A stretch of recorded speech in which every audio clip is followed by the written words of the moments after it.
Halo, sahabat Florispedia. Jumpa kembali dengan saya, Mario Sina, dalam Kula Babong Florispedia. Ini adalah sebuah program acara baru dari media online florispedia.id. Pada Kula Babong sesi ini, kita akan membahas tentang Badan Pendapatan Daerah dan upaya-upaya terobosan untuk meningkatkan pendapatan daerah. Kita tahu bersama bahwa keberlangsungan dan keberhasilan berbagai program pembangunan di Kabupaten Sika ini sangat ditentukan dari penerimaan sektor-sektor pajak sebagai sumber-sumber pembiayaannya. Salah satu OPD yang bertugas mengurusi hal ini adalah Badan Pendapatan Daerah Kabupaten Sika. Seperti apa tugas dari Badan Pendapatan Daerah serta bagaimana upaya dan terobosan yang dilakukan demi meningkatkan pendapatan asli daerah? Mari kita dengar penuturan dari Kepala Badan Pendapatan Daerah Kabupaten Sika, Bapak Yosef Benyamin, yang saat ini telah hadir di studio podcast Florispedia. Selamat datang Pak Kaban. Selamat datang siang, di studio. Ya, selamat siang. Salam jumpa untuk kita semua. Siap. Pak Kaban, bagaimana kabarnya hari ini? Baik, sehat ya. Pak Kaban, mungkin bisa dijelaskan sedikit kepada sahabat Florispedia apa tugas, peran, dan kewenangan dari Badan Pendapatan Daerah? Ya, tugas Badan Pendapat itu melakukan koordinasi dalam rangka peningkatan pendapatan daerah. Jadi upaya-upaya bagaimana strategi agar pendapatan daerah itu bisa meningkat ya dari tahun ke tahun. Itu salah satu upaya kita yang menjadi tugas pokok kita sebenarnya. Jadi tugas kami selain mengelola pajak daerah sendiri, juga mengkoordinasikan seluruh dinas terkait yang mengelola retribusi, baik jasa umum, perizinan tertentu maupun jasa usaha. Oke, Pak Kadis, Pak Kaban, sebagai seorang pimpinan di situ, tugas dan kewenangan Bapak sendiri seperti apa? Salah satu tugas saya adalah melakukan pendataan dan menetapkan potensi pajak daerah. Oke, ya. Dari setiap objek pajak yang harus dikenakan kepada wajib pajak. Pak Kaban, ini kalau kita bicara terkait pendapatan daerah, jenis-jenis pendapatan daerah itu apa saja Pak Kaban? Item-item? Pendapatan daerah itu kan yang kami koordinir secara langsung itu ada dua, itu pajak daerah dan retribusi daerah. Sedangkan pendapat lain misalnya pengelolaan kekayaan daerah itu dilaksanakan oleh Badan Keuangan dan Aset Daerah. Ya, jadi kami mengkoordinir itu ada dua substansi pendapatan daerah, itu pajak dan retribusi. Kalau pajak daerah itu kami kelola ada kurang lebih 9 jenis pajak berdasarkan Perda nomor 5 tahun 2003 tentang pajak daerah retribusi. Kalau retribusi ada 3 jenis retribusi, jasa umum, jasa usaha, dan perizinan tertentu yang dikelola oleh masing-masing OPD teknis ya. Nah, kami yang mengkoordinir secara keseluruhan untuk melihat progres perkembangan baik setiap bulan maupun semester sampai tahunan. Pak Kaban, saat ini kan Pemkab telah menetapkan Perda nomor 5 tahun 2023 Betul. tentang pajak daerah dan retribusi daerah. Apakah dalam Perda ini ada penambahan terhadap dengan objek pajak baru? Kemudian ada penyesuaian tarif atau perubahan tarif? Mungkin Pak Kadis bisa jelaskan terkait Perda. Jadi untuk Perda nomor 5 itu ditetapkan berdasarkan Undang-Undang nomor 1 tahun 2021 tentang hubungan keuangan pusat dan daerah dan peraturan pemerintah nomor 35 tahun 2022 ya. Iya, iya. Nah, kita di sini menjabarkan dalam bentuk Perda nomor 5 tahun 2023 itu dengan menetapkan pelaksanaan daripada PP 35 itu. Iya. Ada 9 jenis Perda kita itu yang ditetapkan di Kabupaten Sika. Pertama itu adalah Perda Pajak Bumi Bangunan Pedesaan Perkotaan yang dulu dikenal dengan PBB. Iya. Kemudian pajak biaya perolehan hak atas tanah dan bangunan. Yang berikut itu adalah pajak barang dan jasa tertentu. Itu meliputi satu, jasa listrik yang dulu itu dikenal dengan pajak penerangan jalan. Iya. Lalu jasa hotel, jasa makan minum, jasa parkir, kemudian jasa kesenian dan hiburan. Ya, dulu tuh masing-masing dibuat dalam bentuk pajak sendiri. Sekarang dimasukkan dalam satu klasifikasi sendiri, yaitu dalam bentuk pajak barang dan jasa. Selain 3D yang saya sebutkan itu ada jasa reklame, ada pajak air tanah, ada pajak mineral bukan logam dan batuan. kemudian ada pajak sarang burung walet yang merupakan potensi baru bagi kita yang memang selama ini belum tertagihkan atau belum dioptimalkan. Sementara kita memiliki kurang lebih sekitar 31 pelaku usaha walet yang tersebar di seluruh kabupaten Sika. Pak Kadis, terkait dengan salah satu item tadi ada objek pajak baru yaitu pajak sarang burung walet. Untuk di Sika sendiri ini kan pasti pemberlakuannya mulai tahun ini Pak Kadis. Ya, rencananya mulai tahun ini karena sudah diperda kan. Untuk perhitungan besaran pajaknya itu bagaimana Pak Ya, Kadis? 10% dari omset penjualan sarang burung walet. Oke, 10%. Ya. Sejumlah pengusaha apakah sejauh ini sudah didata atau Sudah ada dilakukan sosialisasi? pendataan dan memang hampir semua pengusaha belum memahami secara pasti volume penjualan mereka karena mereka juga baru pengusaha baru. Oke. Jadi mereka belum tahu apakah untuk memanen sarang burung walet itu per triwulan atau semester, itu mereka belum tahu persis ya. Jadi kita sedang melakukan pendekatan, rencana kita akan lakukan sosialisasi juga dengan mereka pengusaha sarang burung walet untuk mengetahui potensinya. Tetapi secara aturan mereka sudah diberikan kewajiban untuk menyetor 10% dari omset penjualan kepada pemerintah daerah berdasarkan perda yang ada. Berarti sudah tahapannya sudah sosialisasi kepada Ya, mereka. ada yang sudah dilakukan pendataan sudah ada. Sekarang tinggal penyampaian informasi bahwa sudah ada perdanya, mereka sudah tahu. Oke. Gitu. Tinggal sekarang bagaimana teknis lapangan yang harus diperdayakan. Gitu. Pendataan dinas sendiri sudah 31 Pak Kadis. Sudah 31 objek pajaknya. Pak Kadis, untuk pajak air tanah apakah ada peningkatan tarif pajaknya? Pajak air tanah sebenarnya tidak ada peningkatan pajaknya ya, dia tetap dengan 20% ya. Jadi memang yang sekarang dilakukan oleh pemerintah daerah mestinya salah satu strategi adalah semua pengusaha air tanah itu dipasangkan water meter sebagai alat ukur volume penjualan Di semua pengusaha di air semua tanah. tanah, sehingga kita tidak pola sakit. Karena kalau tidak kita hanya menerka-nerka berapa sih volume penjual, dia bisa memberikan data yang tidak akurat. Tapi dengan alat ukur water meter itu tidak perlu tiap bulan orang pergi catat berapa volume yang dijual, itu yang dikalikan 20%. Jadi kewajiban dia harus membayar kepada pemerintah daerah. Sejauh ini sudah ada untuk pengadaan water meter Water meter baru uji coba 15 di 15 titik berarti Pak titik Kadis, ya. Dia kan sekitar 40-an titik. Oke. Artinya untuk para pengusaha untuk yang mengakses air tanah itu memang mereka juga terima baik ini Ya mau tidak mau, karena kalau Badan tidak Pendapatan Daerah ini. penetapan yang dilakukan itu berdasarkan asumsi belaka, Oke. tidak berdasarkan volume penjualan secara legit. Dan kadang-kadang kan misalnya penjualannya volumenya besar tapi mereka melaporkannya sedikit. Ya, jadi itu kan kita tidak tahu, karena tidak mungkin setiap hari itu petugas ada di rumahnya pelaku usaha air tanah kan. Minimal kan 1 bulan datang 1 kali. Iya. Ya, jadi itu yang makanya saya mendorong mungkin dalam perubahan anggaran itu semua pengusaha air tanah itu wajib diberikan water meter sebagai alat ukur untuk penjualan volume. Pak Kadis, kalau kita bicara terkait pajak mineral, logam dan bukan logam dan batuan. Nah, ini apa saja objek pajak ini? Kemudian sejauh ini Bapenda Sika lihat kepatuhan wajib pajak untuk membayar pajak ini seperti apa? Kalau mineral logam yang selama ini dipungut oleh pemerintah daerah belum optimal. Kenapa saya bilang belum optimal? Kenapa yang boleh membayar pajak mineral logam adalah seluruh pengusaha yang menggunakan melaksanakan proyek pemerintah. Ya, betul. Sementara semua aktivitas kegiatan swasta hampir tidak terpantaukan.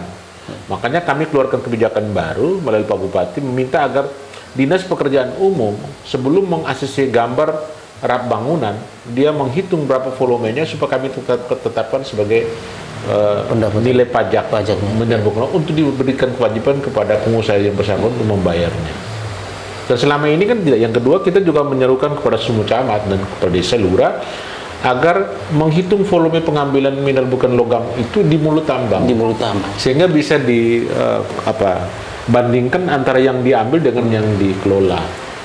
Artinya Pak Kadis, kalau pengambilan di mulut tambang itu berarti juga akan terkait dengan misalnya di daerah penambangan galian C yang belum berizin atau dalam tanda kutip ilegal? Kalau penataan pajak kan tidak ada kaitan dengan izin.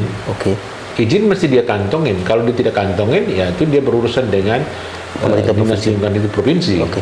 Ketika dia mengambil, maka dia wajib membayar pajak minimal bukan logam. Jadi dia tetap harus membayar. Harus membayar. Dan itu bayarnya di mulut tambang itu Pak Kades. Di mulut tambang itu hanya untuk membandingkan benar volume yang diambil itu sesuai dengan yang dilaporkan. Begitu. Nah, sejauh ini dinas bagaimana nih Pak Kades? Kami sudah Dan Badan berkoordinasi dengan Pendapatan para camat, dengan dinas pekerjaan umum, dalam rangka untuk optimalisasi pajak mineral bukan logam, agar dinas pekerjaan umum itu memberikan data dan informasi kepada Badan Pendapatan untuk melakukan penetapan besarnya pajak berdasarkan nilai bangunan yang akan menggunakan mineral bukan logam atau volume yang akan dipakai untuk membangun sebuah gedung. Iya, iya. Selama ini kan kita hanya menjadikan ukuran itu proyek-proyek pemerintah, Proyek pemerintah, yang betul. dikerjakan oleh para kontraktor. Itu mekanismenya terpotong secara sistematis di Badan Pengelola Keuangan. Ya, betul.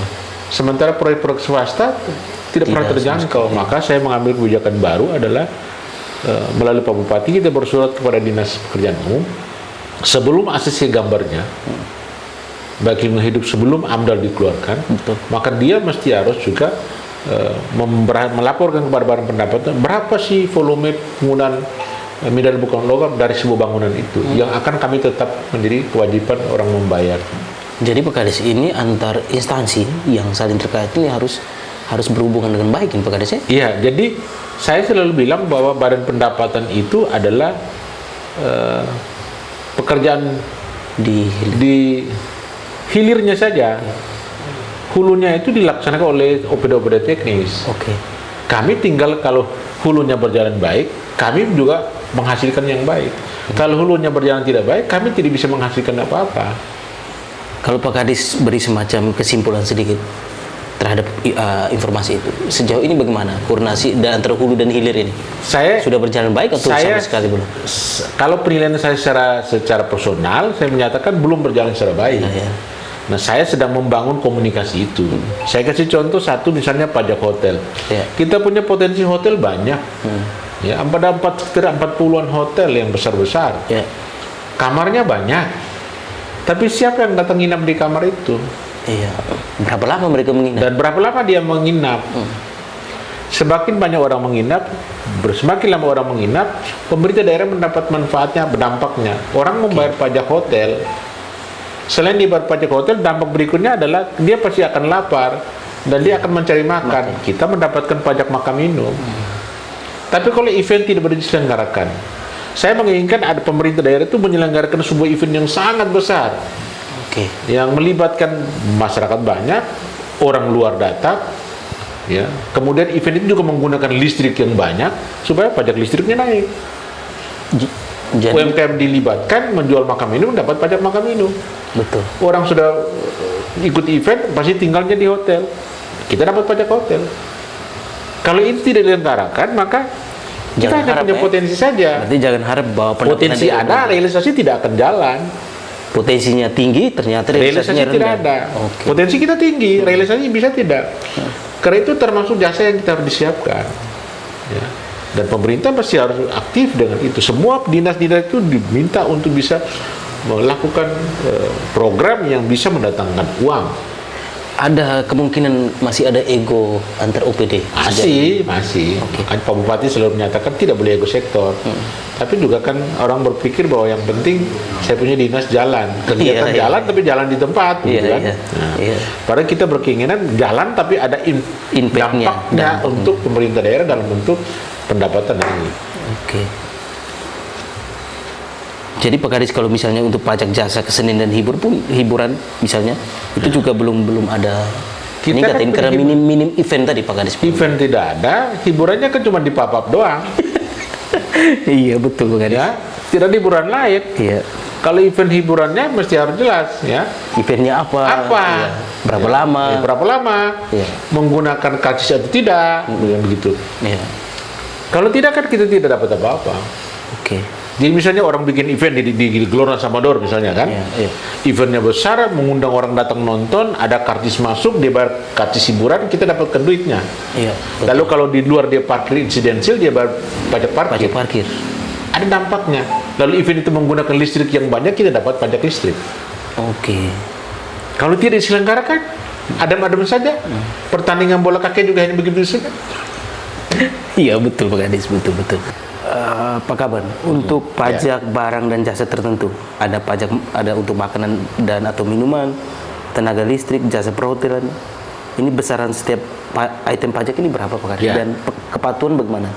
Kalau untuk pajak hotel itu 10%, pajak makan minum 10%, jasa parkir 10% ya. Kemudian reklame itu 25%. 25%. Kalau hiburan itu terdiri dari ada diskotik 45%, karaoke 40%, klub malam 45%, bar 45%. Lalu mandi uap itu ada 60%. Menu spa itu sejauh ini sudah ada sauna di sini. Spa ada, tapi banyak siapa yang mengunjung di sana kalau tidak orang luar. Orang lebih banyak mandi di kamar mandinya sendiri. Pak Kadis, Pak Kaban, untuk pajak makanan dan minuman ini, Pak dari dinas sendiri melihat kepatuhan dari pengusaha restoran misalnya untuk membayar pajak ini bagaimana? Kalau restoran-restoran besar itu sudah agak baik, tapi pengusaha warung makan itu masih ngeles banyak. Oke. Kenapa? Karena mindset yang mereka menjadi mindset atau pikiran dasar mereka adalah mereka sepertinya dibebankan untuk membayar pajak lagi. Padahal sebenarnya pajak makan minum adalah mereka diminta oleh pemerintah menjadi pengumpul pajak sebenarnya. Karena mereka menjadi penyedia jasa makan minum, yang menggunakan jasa mereka adalah orang yang datang makan. Saya selalu bilang begini, kalau orang malas masak di rumah, dia menggunakan makan minum di warung Anda, dia datang selain bayar makanan, dia juga bayar jasa kamu. Jasa yang kamu berikan kepada mereka itu diberikan kepada pemerintah daerah. Kenapa? Karena pemerintah daerah sudah menjalankan kewajiban menciptakan kondisi dan iklim usaha di kabupaten sehingga secara baik. Anda memberi jasa pemerintah itu, kewajiban kepada pemerintah adalah membayar pajak menggunakan jasa. Orang yang menggunakan jasa Anda itu Anda bayar pajak. Mestinya itu harus dibuka pemikiran dan wawasan orang orang pengguna jasa itu. Pertama adalah kalau menu makannya harus ditulis bahwa menu makan ini harganya sudah termasuk pajak. Itu artinya dia sudah pungut. Oke. Tapi kalau dia menyatakan bahwa menu makanan ini belum termasuk pajak, maka dia akan tambah 10% dari menu makanan itu. Jadi misalnya harga nasi ikan 10.000. Maka kalau dia belum termasuk pajak, maka dia harus minta 11.000. Kalau dia tidak tulis itu, maka ketika orang bayar 10.000, haknya dia cuma 9.000. 1.000-nya pemerintah punya. Nah, ini yang selama ini tidak dibicarakan secara baik, tidak di-share, diinformasikan secara baik, sehingga penyedia jasa makan ini itu merasa terbebani. Nah, ini kami serencana mau kumpulkan semua rumah makan penyedia jasa makan itu per kelurahan. Jadi pecah lebih kecil-kecil lagi sehingga iya. Itu dalam waktu dekat bulan Juni ini kita sudah jadwalkan untuk mengumpulkan rumah makan per kelurahan supaya diberikan penjelasan termasuk juga bagaimana menggunakan EMPOS-nya. EMPOS itu apa Pak Kadis? Mobile point alat pembayaran portable ya, sistem pembayaran portable dengan. Jadi itu sebenarnya alat perekam transaksi sebenarnya. Iya. Alat perekam transaksi untuk semua transaksi yang terjadi di warung itu. Nah, sebenarnya alat itu sangat membantu sebenarnya EMPOS itu. Jadi orang kalau kita kan itu dibeli oleh pemerintah daerah, oleh dinas pendapatan atau badan pendapatan, mereka setiap transaksi yang dilaksanakan di rumah makan itu mereka input di dalam alat itu dan bukti pembayaran yang struk yang dikeluarkan dari alat itu yang dijadikan sebagai bukti pembayaran. Sehingga dia tidak kepala sakit bahwa dalam bukti pembayaran itu sudah terinclude 10% pajak dan kami sudah langsung membaca bahwa di warung itu ada transaksi. Kalau tidak kan susah membacanya. Sejauh ini sudah berapa rumah makan ini yang kurang terpasang? Lebih sekitar 14 yang terpasang. 14. Tapi kepatuhan bagaimana nih Pak Kadis? Belum maksimal. Jadi saya selalu bilang alat boleh canggih, tapi kalau manusianya tidak menggunakan alat itu, lalu kami juga di badan pendapatan tidak pernah melakukan pembinaan pengawasan, ya dia tetap jadi alat, tidak bermanfaat. Oke, Pak Kadis. Pengawasan mesti dilakukan. Ada yang juga disiapkan khusus untuk tiap hari mempelototin alat itu. Ada transaksi tidak di tempat ini yang kita sudah pasang alat.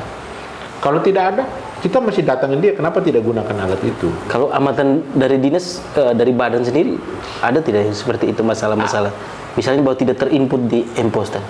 Banyak sebenarnya, yang sudah terpasang tidak itu banyak. Makanya kita turun mengumpulkan mereka semua yang sudah disebarkan alatnya, menyampaikan kenapa tidak mau menginput melalui sistem. Ada yang alasannya mereka tidak ada tenaga khusus. Yang kedua, tidak ada pulsa, tapi pegang HP Android.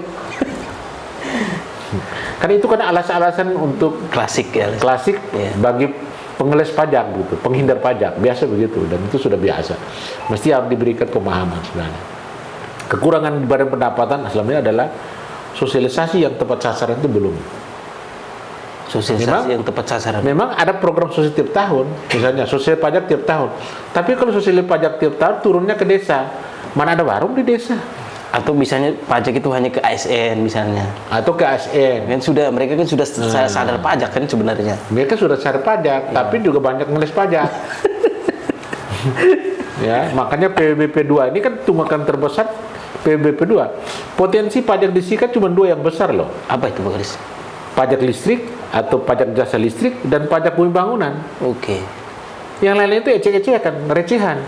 Termasuk pajak mineral bukan logam tadi. Iya. Oke. Karena itu belum dioptimalkan. Kenapa saya bilang? Karena selama ini yang dipungut tuh mineral bukan logam yang digunakan melalui proyek pemerintah. Betul. Bukan swasta. Bukan swasta. Jadi swasta boleh bangun mall dan macam-macam.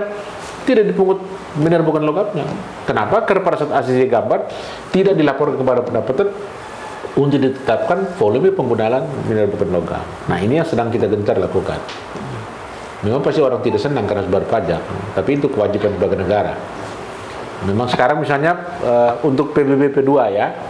PBP P2. Ya, jadi pajak bumi bangunan pedesaan perkotaan. Ya. Ya, yang dulu PBB itu. Ya. Nah, kebijakan yang kami minta Pak Bupati untuk diterapkan adalah memotong dari semua penghasilan PPNS atau ASN. Ya. Jadi TPP-nya dipotong setiap bulan untuk memenuhi kewajiban membayar pajak. Kenapa?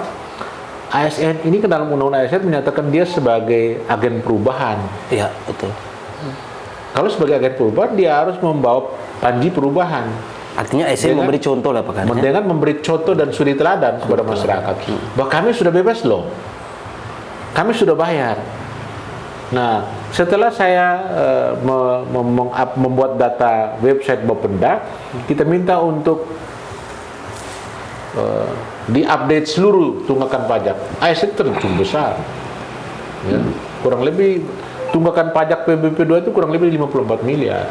Tunggakan pajak? Tunggakan pajak. Dan itu lebih besar ASN? ASN itu sekitar 200 juta. 200 juta, oke. Tunggakan pajak besar begitu Pak Kadis? Iya. Untuk ASN lingkup pemerintah daerahnya sekitar 200 juta. Itu potensi atau memang tunggakan Pak Kadis? Tunggakan. Yang dari tahun ke tahun, mulai tahun yang tidak enak punya. Oke. Jadi kita sistem kita pakai aplikasi akan terbaca mulai tahun sekian dia tunggak tidak bayar. Makanya kita mulai urep pelan-pelan dengan potong dia punya TPP. Memang banyak yang tidak setuju, yang protes. Tapi biasanya yang protes itu yang memang jadi penghindar pajak. Iya. Cuman saya selalu katakan bahwa kita ini aparatur sipil negara yang harus menjadi suri teladan dan contoh yang baik. Pak Kadis, Karena dalam sumpah jabatan kita itu sebagai ASN itu mendahulukan kewajiban daripada menuntut hak. Iya, betul. Iya. Pak Kadis, tadi Pak Kadis bilang di angka seperti itu 56 miliar itu tunggakan pajak untuk 54 miliar. Bagaimana caranya supaya bisa mendapatkan kembali itu? Ada yang memang sudah tidak bisa tertagih karena daluarsa. Oke. Ya. Nah, itu yang sedang kami siapkan untuk dilakukan penghapusan. Penghapusan. Ya. Dengan tata cara penghapusan berdasarkan peraturan daerah yang ada. Ya. Jadi yang sudah dianggap daluarsa di atas 5 tahun itu dihapus. Yang kemudian ada yang tidak bisa lagi karena dokumen penetapannya sudah tidak ada lagi. Ada yang objeknya sudah tidak ada. Oke. Adanya subjeknya sudah tidak ada, tidak tahu alamatnya. Ya. Ada juga yang berada di tanah kawasan hutan yang tidak ada orang kuasa tapi diterbitkan pajak. Ada juga yang nama subjeknya Mr. X. Mr. itu siapa yang mau tagih? Karena dia bukan subjek hukum yang diminta pertanggungjawaban hukum. Iya. Namanya sudah Mr. X, orang tidak bisa diidentifikasi, yang tidak bisa diminta pertanggungjawaban hukum kan? Iya. Maka itu harus dikeluarkan, dihapus, supaya jangan tiap tahun terbawa terus tunggakan itu yang tidak beralasan menurut hukum menurut saya. Nah, itu yang harus sementara kami validasi. Kalau misalnya itu divalidasi semua, berarti angkanya tidak sebesar itu Pak Kades. Angkanya turun kurang lebih sekitar 2-3 miliar. 2 sampai oke. Ya. 2-3 miliar. Itu yang sedang kita lakukan itu. Ya, mudah-mudahan dalam tahun ini bisa selesai. Saya juga baru 27 hari. Oke. Pak Kades, tadi salah satu yang besar juga adalah pajak yang mungkin dikenal masyarakat adalah pajak penerangan jalan, Ya, termasuk betul. yang besar. Yang nomenklatur lamanya. Nomenklatur lamanya itu. Nah, itu besarannya berapa tuh Pak Kades? Kemudian ini kan, kalau kita lihat masyarakat terutama di perkotaan Pak Kades, mereka selalu ngeluh tuh begini di media sosial. Mereka nih beli pulsa listrik dan segala macamnya. Kemudian dipotong pajak secara langsung, tapi nyaris mereka tidak mendapatkan penerangan jalan secara maksimal. Apakah ini ada masalah di mana nih Pak Kades?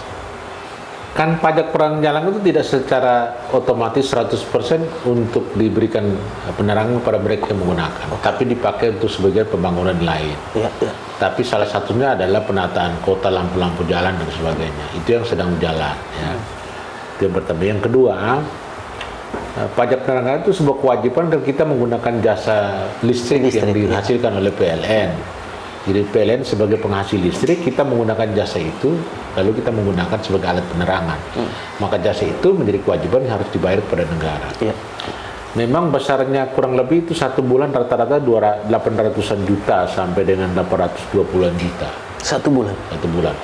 Dia di Sika ini tidak ada tren sangat meningkat naik. Kenapa itu Pak Kades? Karena tidak ada event yang besar-besaran. Oke. Dia akan naik sekitar 10 jutaan itu di event bulan Juli ke atas sampai Oktober. Karena itu ada musim pesta waktu itu. Oh iya iya. Lostrom dan sebagainya. Makanya saya selalu bilang, kalau pemerintah dan Bapak Uskup itu menyatakan membatasi pesta, dampak yang diterima adalah listriknya turun atau stuck saja. Lalu kalau pemerintah gencar menyatakan bahwa kita masih hemat energi, maka listrik juga akan turun pajaknya. Jadi sebenarnya gereja tidak boleh melarang Pak Kades?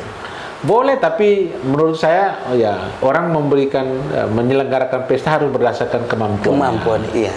Ya, dia mampu bayar pajak listriknya atau bayar pajak listriknya, mampu punya bahan-bahan yang disiapkan untuk pesta, dia sudah persiapkan dari jauh hari, babi sudah ada, tidak ngelotot tentang punya babi lalu pinjam dan sebagainya. Kita kan pengalamannya seperti itu, banyak yang bikin pesta tapi tidak ada mempersiapkan pesta, jadi utang punya utang, mengharapkan orang datang ke tempat pesta bawa 2.000, padahal makan nasi padang 24.000. Lalu kita berharap nanti orang datang setelah pesta, kita hitung uang yang orang datang itu untuk bayar utang-utang, kan akhirnya juga tekor kan. Betul. Mestinya boleh pesta tapi selenggarakan yang di tempat-tempat baik. Jadi kenaikan pajak yang dulu kita kenal dengan pajak penerangan jalan itu di bulan Juni Pak Kades ya? Ya, di tren yang saya baca waktu lihat data itu di trennya bulan Juni ke atas, tapi naiknya tidak signifikan. Tidak signifikan. Kenapa? Karena tidak pernah event besar yang menggunakan listrik besar. Ya. Karena listrik yang digunakan pemerintah, kantor-kantor pemerintah tidak membayar pajak, tidak dikenakan pajak. Betul. Hanya masyarakat dan lembaga swasta yang dikenakan pajak. Itu dalam aturan dikecualikan. Jadi Pak Kades, untuk meningkatkan pajak tadi, yang terutama yang kita umum pajak listrik tadi, mau tidak mau memang event-event ini harus didorong untuk makin banyak. Eventnya harus besar, mendatangkan orang luarnya. Ya. Kalau orang luar datang pasti dia lapar, dia cari makan. Nah, warung-warung akan hidup. Ya, ekonomi hidup, pajak juga naik. Iya. Orang menggunakan pihak ketiga sebagai event, sebagai sponsor, dia pasang iklan-iklan, kita dapat pajak iklan. Betul. Tapi kalau tidak, adem-adem macam sekarang. Kita ini kan saya selalu bilang di teman-teman, kita mungkin selama ini jadi paranormal pendapatan. Akhirnya karena sudah banyak para, tidak akan normal. Paranormal pendapatan? Iya. Karena menghayalkan sesuatu yang kita tidak pernah buat mencapai itu.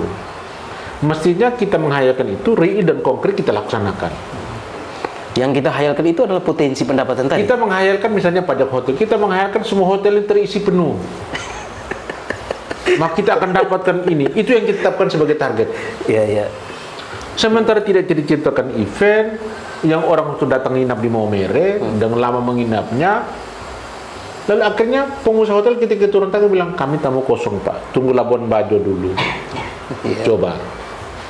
Oke. Ini mesti harus menjadi bahan pertimbangan pemikiran semua orang. Betul. Pihak swasta yang pengelola travel and tour, karena mereka akan bergerak. Itu mereka harus mendatangkan orang untuk datang ke Maumere. Yang kedua, dengan volume penerbangan kita yang semakin hari semakin menyusahkan ya. dan nilai tipenya semakin besar, bagaimana orang bisa datang ke Maumere? Itu sangat berpengaruh pada pajak daerah. Lalu pekerjaan berikut adalah bagaimana kita menarik investasi masuk ke Maumere. Kalau ada investor masuk, satu desa yang dibayar pajak mineral bukan logam, dia akan bayar pajak biaya perolehan hak atas tanah.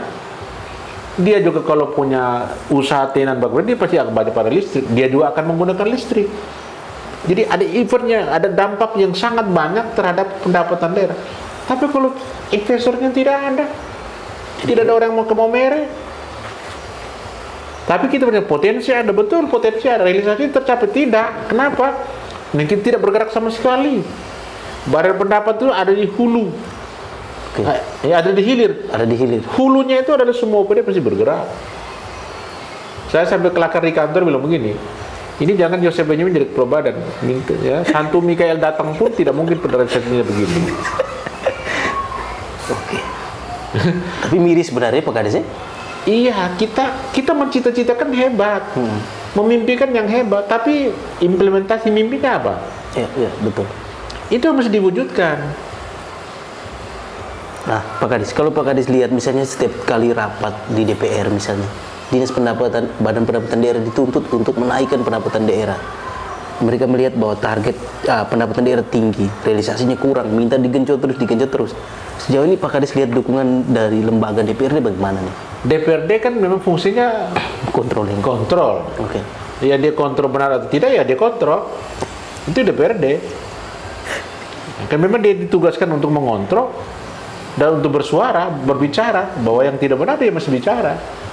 Nah, sekarang kan pemerintah masih dan DPR itu sepakat dulu. Kita mau bikin event apa, membuat apa sehingga pajak ini naik, pendapatan ini naik. Itu paling penting sebenarnya. Jadi Pak Kades, swasta, dunia usaha, pemerintah mesti duduk bersama. Harus duduk bersama, kolaborasi untuk membicarakan ini. Dampak terakhirnya adalah kalau kita semua sepakat itu PAD pasti naik. Betul. Kalau tidak, ya begini saja. Saat ini PAD kita berapa nih Pak Kades? Kita sekarang targetnya 35 miliar pajak. Target. Kalau PAD seluruh 100 miliar lebih ya. Iya. Nah, kalau misalnya target 30 miliar ini, kami baru posisi sekarang baru yang sesuai dengan bukti setoran itu baru 23%. 23%. Saya masuk pertama terima barang pendapatan 8%. Di 27-28 hari yang sekarang saya bertugas itu sudah naik signifikan berarti Pak Kades. Karena gencar kita lakukan pendekatan kepada semua, turun terus setiap hari. Hari ini juga ada tim yang turun, saya bentuk 3 tim. Ya, ini juga saya sementara merancang setiap orang di badan pendapatan itu punya tanggung jawab di objek pajak masing-masing. Mulai penetapan sampai dengan penagihan. Jadi tiap minggu itu dilakukan evaluasi. Itu contohnya bagaimana? Contoh Pak Kades. Misalnya saya dengan Mario misalnya. Saya dengan Mario teman-teman kru ini ya. Saya beri tugas kamu di jenis pajak ini di hotel. Kalau hotel yang ada di Kecamatan Nalok Timur itu kamu punya tugas. Rumah makan di Nalok Timur kamu punya tugas. Jadi ketika ada kredit di hotel itu kamu yang saya turunkan, kamu harus mampu menyelesaikan. Oke. Kalau ada tunggakan kamu harus turun tagih dan buat langkah supaya ini bisa terurai. Selama ini kan nyebar aja. Jadi kadang-kadang kan saya selalu bilang kita turunkan anggota itu misalnya dimasuk satu rumah makan itu 5 orang. Ngapain? Semua tempat kursi di rumah makan itu didudukin semua. Orang tidak akan datang makan karena kita sudah duduk. Kelihatannya macam intimidasi berarti. Lah gerombolan, ngapain jadi gerombolan di rumah makan? Ya. Lebih baik 2-3 orang tapi bermanfaat dan efektif. Itu yang sedang saya benahin pelan-pelan. Ya, memang sistem kerja ini mesti diatur secara baik lah. Teman-teman itu punya kemauan sebenarnya. Cuman pengaturan dari seorang pimpin itu hampir tidak ada. Jadi memanage sebuah organisasi itu masih butuh strategi dan butuh evaluasi. Kalau tidak agak susah nanti. Pak Kades, ini kan baru 27 hari nih menjadi kepala Badan Pendapatan Daerah. Kami dapat informasi sudah banyak inovasi, kurang lebih ada 4 inovasi. Pak Kades bisa cerita inovasi apa saja yang dibuat? Pertama, selama ini kan tidak pernah dilakukan launching pajak. Ya. Untuk saya menggunakan istilah membayar pajak dimulai dari ASN dan aparatur desa. Oke. Kita masih harus jadi contoh.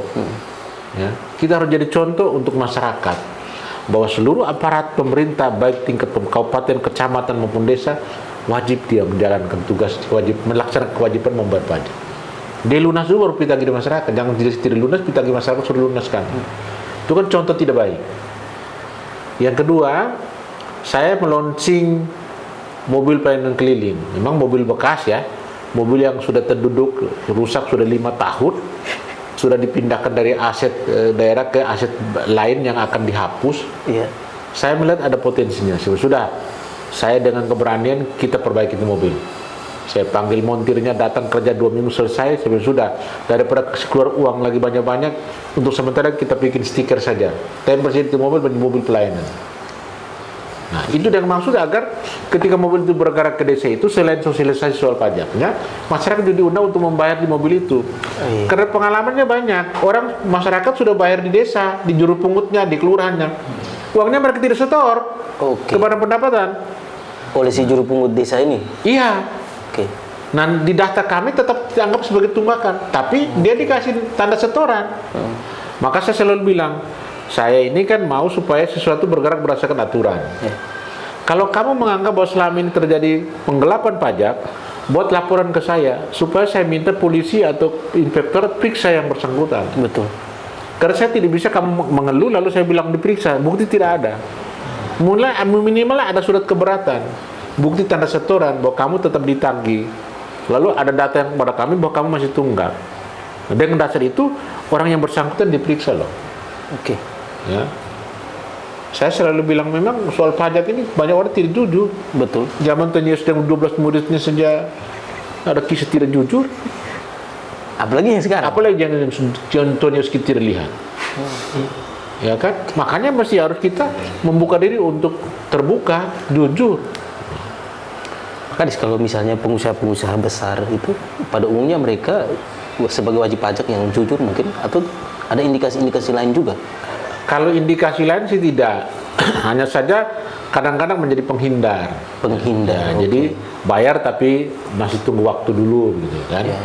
Ya, saya selama jadi kepala badan pendapatan, saya sudah sampaikan ke teman-teman, saya ini ditugaskan dalam sumpah jabatan itu untuk meningkatkan pendapatan. Jadi tidak ada keputusan pengurangan pendapatan. Karena itu saya akan melanggar sumpah jabatan. Meningkatkan pendapatan. Permohonan untuk mengurangi pajak pasti saya tidak akan layanin. Karena itu bertentangan dengan sumpah jabatan saya. Dan itu saya sampaikan dalam rapat Pak Bupati begitu. Minta maaf kalau ada pengusaha, kalau ada pihak ketiga yang minta supaya dikurangi pajak, saya tidak akan kurangin. Dengan alasan apapun. Kecuali ada bukti-bukti secara hukum jelas minimal 2 bukti. Ya. Kalau tidak, yang memperkuat saya untuk membuat keputusan pengurangan. Tapi kalau misalnya di alasan dia anak sekolah kan jadi kewajiban untuk Anda membiayai, bukan untuk mengurangi pajak. Atau karena anak mau sambut baru, ngapain saya kasih anak sambut baru mengurangi ke pajak? Oke. Ya. Yang saya bisa kurangi dan hapus misalnya Anda pilot melalui putusan pengadilan. Ya, wajib pajak sudah tidak ketahui alamatnya, itu mungkin kita bisa kurangin. Tapi kalau dia beli tanah 200 juta lalu diminta supaya BPHTB-nya kita kurangin, ngapain? Dan itu selama saya kepala pendapatan tidak akan dikurangi. Apalagi yang hasil penelitian kita orang itu mampu. Ya. Kalau orang tidak mampu itu harus dibuktikan dengan surat keterangan tidak mampu, daftar kakak miskin, atau kakak masuk dalam kategori keluarga ekstrim. Iya. Miskin ekstrim gitu. Itu baru kakak tidak mampu. Tapi kalau dia pegawai, masa mau dikurangi? Atau beli tanah 200 juta kok mau bayar pajak disuruh kurangin? Saya tidak akan kurangi. Karena saya itu melanggar sumpah jabatan. Sejauh ini sudah ada yang ke kantor? Banyak yang saya tolak. Oke. Karena saya tolak itu makanya pendapatan sudah 23% itu, Pak. Oke. Kalau semakin banyak ditolak semakin besar ya? Makin besar, Pak. Dan itu memang saya dilantik untuk meningkatkan pendapatan, untuk mengurangi pendapatan. Oke. Pak Kadis, ada satu terobosan juga website untuk badan pendapatan daerah. Itu apa itu fitur-fiturnya, dan untuk objek pajak sendiri atau wajib pajak sendiri apa itu manfaatnya? untuk semua jenis pajak dia bisa diakses, terutama pajak PBB 2 ya. Jadi masyarakat bisa akses website itu untuk melihat memasukkan NOP-nya untuk melihat dia punya tunggakan tahun berapa. Kalau dia sudah lunas, dia akan terbaca lunas. Kalau dia masih tunggakan, lunas. Bisa juga mengupdate keluarganya, nama keluarganya dan sebagainya. Itu dia bisa akses di website itu. Kapan jatuh tempo pajaknya, berapa dendanya, dia bisa tahu. Oke. Ya, bisa tahu. Nah, itu yang kita salah satu strategi yang kita lakukan untuk mempermudah masyarakat untuk bisa melakukan update data secara baik. Ada lagi Pak Kades terobosan? Yang terakhir itu saya menggagas pemberlakuan voucher parkir. Voucher parkir, oke. Nah, jadi kenapa ini menjadi sebuah hal yang baru? Memang di Indonesia baru Maumere dan Surabaya sebenarnya. Yang pertama itu Surabaya pada tanggal 20 Februari itu diselenggarakan. Baru Maumere dan Surabaya? Ya, sekarang di Kabupaten Sika kita selenggarakan. Kita akan mulai berlaku voucher itu mulai 1 Juni ya. Sekarang sedang dalam proses pencetakan voucher. Jadi voucher itu dicetak dengan tiga bagian. Bagian pertama itu akan diserahkan ke juri parkir. Bagian kedua diberikan kepada pengguna jasa parkir. Bagian ketiga oleh Dinas Perhubungan. Voucher itu dicetak oleh Badan Pendapatan, diserahkan ke Dinas Perhubungan untuk dijual. Langkah pertama adalah untuk memasarkan voucher ini atau untuk apa istilahnya, membiasakan masyarakat itu kita lakukan strategi dengan mewajibkan pada seluruh ASN lingkup pemerintah daerah wajib membeli voucher parkir. Jadi dia parkir di tepi jalan umum tidak perlu membayar uang tunai karena dia sudah punya voucher. Punya voucher itu. Jadi tinggal dia kalau dia parkir, pengguna parkirnya dia akan merobek satu bagian voucher untuk jukirnya, dia serahkan ke jukir. Oke. Jukir akan membawa potongan itu ke Dinas Perhubungan. Nanti pada saat Dinas Perhubungan dia akan scan barcode voucher itu, di Badan Pendapatan akan baca voucher ini sudah transaksi.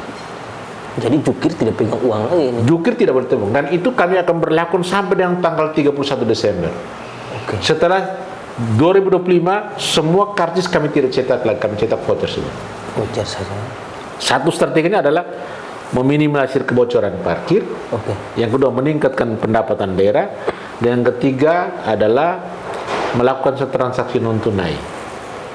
Lebih baik dia non tunai daripada tunai. Karena sekarang kan misalnya kalau bawa parkir di tepi jalan umum di pertokoan, kalau Anda kasih 1.000 dia bilang terima kasih Pak, kasih 1.000 tidak ada. 1.000-nya untuk dia. 1.000-nya untuk dia, betul. Ya.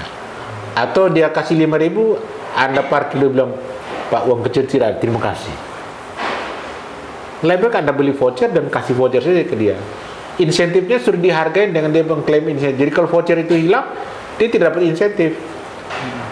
Tapi pemerintah dapatkan nilai 200.000 itu, 22.000 itu, karena orang yang menggunakan itu sudah membeli duluan. Oke. Dan itu akan dijual oleh Dinas Perhubungan baik melalui kepada dinas-dinas. Kita juga akan bertemu dengan seluruh pimpinan lembaga swasta, BUMN, BUMD untuk mewajibkan bahwa mereka juga wajib beli voucher, termasuk juga masyarakat. Sehingga suatu saat kita akan hentikan karcis biasa dan semua masyarakat wajib punya voucher saja.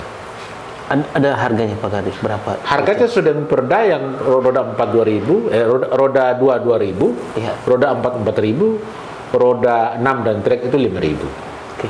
Implementasinya mulai 1 Juni ini. Rencana 1 Juni ini. Sudah di launching, kami sedang cetak vouchernya. 1 Juni kita sudah menjalankan voucher. Dan jukir juga sudah disosialisasikan. Mereka pada prinsipnya siap. Oke. Berarti ini ada target besar juga Pak Kades untuk peningkatan pendapatan dari jasa parkir. Memang ini. selama ini untuk jasa parkir tepi jalan umum kan targetnya sekitar 400-500 juta. Tapi realisasi hanya 200-300 juta. Hitungan kami dengan kalangan ASN semua saja di lingkup pemerintah daerah itu kurang lebih sudah 1,8 miliar. Hitungannya kalau voucher itu Kalau berlaku, voucher itu berlaku secara efektif dan semua pegawai ambil, artinya dia naik signifikan sekali. sangat sudah bisa 3 kali lipat. 3 kali lipat kenaikan. 300%. Oke. Kalau berjalan optimal. Berjalan Kalau optimal. seluruh masyarakat kompetisi punya voucher, dia akan lebih naik lagi. Oke. Dan kami sudah berupaya masyarakat semua harus menggunakan voucher. Kenapa? Karena berpartisipasi dalam pembangunan daerah dengan cara membayar retribusi dan parkir yang tidak bocor ke saku orang lain, Ya, tapi masuk ke daerah, itu Anda turut serta membangun daerah. Turut serta membangun daerah.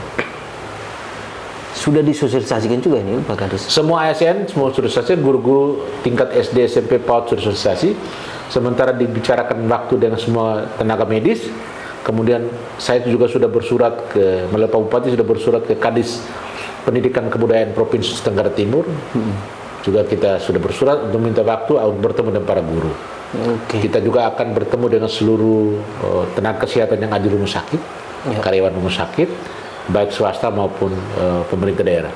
Sehingga kalau semua lembaga dan masyarakat dan karyawan kita sosialisasi, karena yang punya kendaraan kan mereka, masyarakat kan satu dua, termasuk nanti kami turun ke desa dan kecamatan agar orang desa datang ke kota beli voucher saya. Nanti di setiap toko juga kita siapkan voucher untuk mereka beli. Jadi masuk dalam toko, belanja untuk parkirnya, ambil vouchernya, beli vouchernya 2.000, bawa kasih di petugas parkir.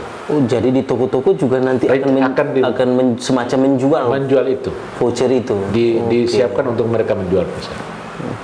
Dalam pendataan Badan Pendapatan Daerah ada berapa titik parkir ini yang memang sudah ditargetkan, yang sudah existing dan yang existing sekarang sekitar 15-an titik parkir. 15 titik parkir. Memang mesti diperluas. Sekarang kita sebentar diskusikan di Jalan Negara. Banyak Jalan Negara kan belum teman-teman kan mesti akan memberikan titik parkir. Betul. Padahal kan juga orang pungut Jalan Negara. Nah itu masih diterapkan seperti titik parkir. Tidak ada kaitan dengan kemenangan penetapan jalan. Tidak ada kaitan.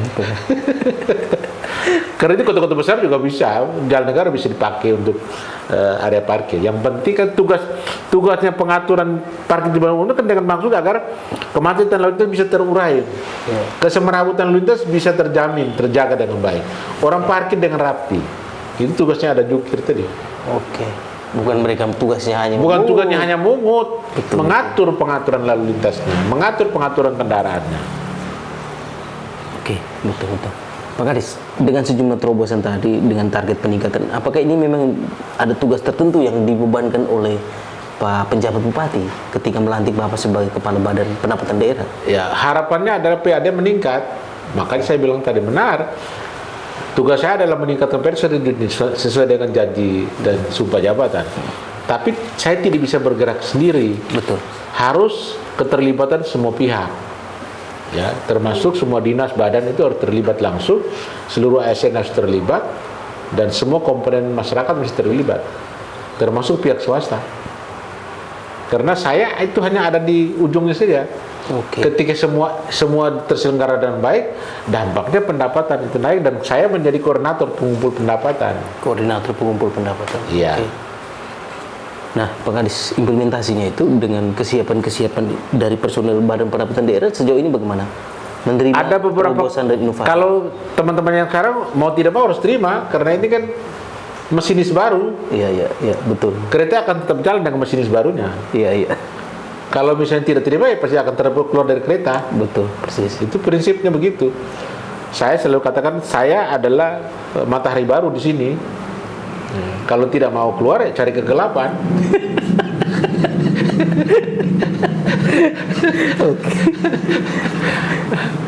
Jadi begitu. Jadi memang saya sangat mengharapkan dukungan semua pihak. Nah, kekuatan personel internal berapa nih Pak Kadis? Kami ada 50 orang lebih ya. Sumber daya. Salah satu kendala saya adalah law enforcement itu tidak bisa dijalankan. Penegakan hukum tidak bisa dijalankan. Kalau orang wajib pajak ngempleng, ya wajib pajak yang penghindar, yang tunggak, susah untuk dilakukan penegakan secara hukum melalui proses justisia. Kenapa? Saya memiliki kendala satu, saya tidak memiliki tenaga jurusita. Jurusita tidak ada. Saya tidak memiliki tenaga penilai. Saya tidak memiliki tenaga pengawas.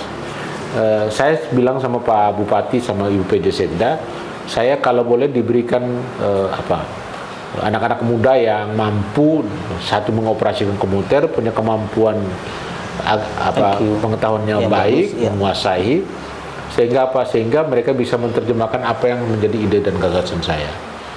Nah, tidak mungkin kan saya pegang komputer gitu, betul, atau laptop. Saya kan hanya mau mengatur gagasan ide, saya mengoreksi itu, memperbaiki dan untuk diimplementasikan. Nah, saya butuh personil. Misalnya kita belum sampai pada tingkat penyitaan. Kalau orang tunggak pajak dan sebagainya, karena jurusitanya belum ada. Syarat itu kan umurnya maksimal 35 tahun. Saya punya di sana kan sudah banyak afternya. Sudah ya masa-masa pensiun lah. Nah, saya selalu bilang begini, ini sama dengan kita mau berperang kan? Pergi berperang tapi yang ditempatkan itu asam urat. Stroke. Kan tidak bisa. Iya, iya. Mesti yang gesit, punya kemampuan verbal yang bagus. Betul, betul. Berkomunikasi yang efektif begitu. Iya, betul. Tapi kalau misalnya wajib pajak marah satu kali langsung dia gugup, Dia gugup. tidak bisa berargumentasi, menjelaskan agak susah. Makanya saya minta kalau boleh itu diperkuat dengan personil-personil yang mampu, yang punya kompetensi begitu. Berarti P3K yang baru, misalnya atau ASN yang baru, belum ada yang melirik ke pendapatan daerah nih? Belum, makanya saya minta kalau boleh ada formasi itu tentang, kan minimal sarjana akuntansi, sarjana perpajakan, sarjana hukum, dan mereka yang menguasai teknologi.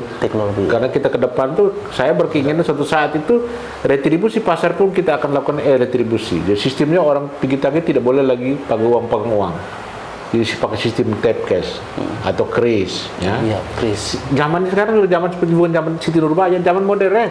Jadi dia makin hari dia harus makin cashless ya, Pak? Harus cashless, ya. Ini kan parkir ini kan saya berencana untuk kerjasama dengan ada bank, misalnya BNI atau BPD, supaya parkir itu dengan sistem cashless. Pegawai itu kan korpri sudah beli dengan ID card-nya dan sistem tap cash BNI. Betul, betul. Nah, mungkin dana CSR-nya bank itu dipakai untuk beli alat, misalnya merchant, untuk kalau orang mau pergi parkir di Roxy misalnya, tidak usah dia bayar uang tunai di jukir, cukup pakai tap cash saja. Jadi dia top up uangnya, tap. Juru parkir dibekali dengan alat tap. Kita kartu tap cash-nya, jadi datang tempel aja. Di semua juru parkir dipakai itu. Jangan dikasih kartu, dikasih alat aja. Oke. Di orang datang tempel, uang sudah terbaca. Nah, itu yang nanti ke depan langkah yang akan saya lakukan. Ya. Ini termasuk salah satu terobosan besar Pak Kadis yang sedang dipikirkan. Iya. Pak Kadis, terakhir ini, apa pesan Pak Kadis, Pak Kaban kepada wajib pajak, badan maupun perseorangan di Kabupaten Sika? Saya menghimbau kepada seluruh wajib pajak untuk taat membayar pajak. Kenapa? Karena dengan membayar pajak Anda turut serta membangun kabupaten ini. Mencintai kabupaten dengan cara Anda sendiri atau dengan cara taat membayar pajak tepat waktu sehingga tidak dikenakan denda. Ya. Oke. Baik Pak Kadis, terima kasih untuk percakapannya. Terima kasih banyak. Informasinya banyak, kaya, Ya. dan kami harapkan ini bisa bermanfaat untuk Mudah-mudahan. sahabat Forespedia semuanya, bisa bermanfaat untuk para penonton nantinya. Demikian perbincangan hangat kami hari ini bersama Kepala Badan Pendapatan Daerah Kabupaten Sika, Bapak Yos Benyamin. Kita doakan semoga semua upaya Badan Pendapatan Daerah untuk meningkatkan PAD Sika dapat terlaksana dengan baik. Semoga tayangan wawancara ini juga bermanfaat bagi sahabat Forespedia semuanya. Terima kasih. Terima kasih. Oke, mantap. Pak Kadis, kita minum dulu.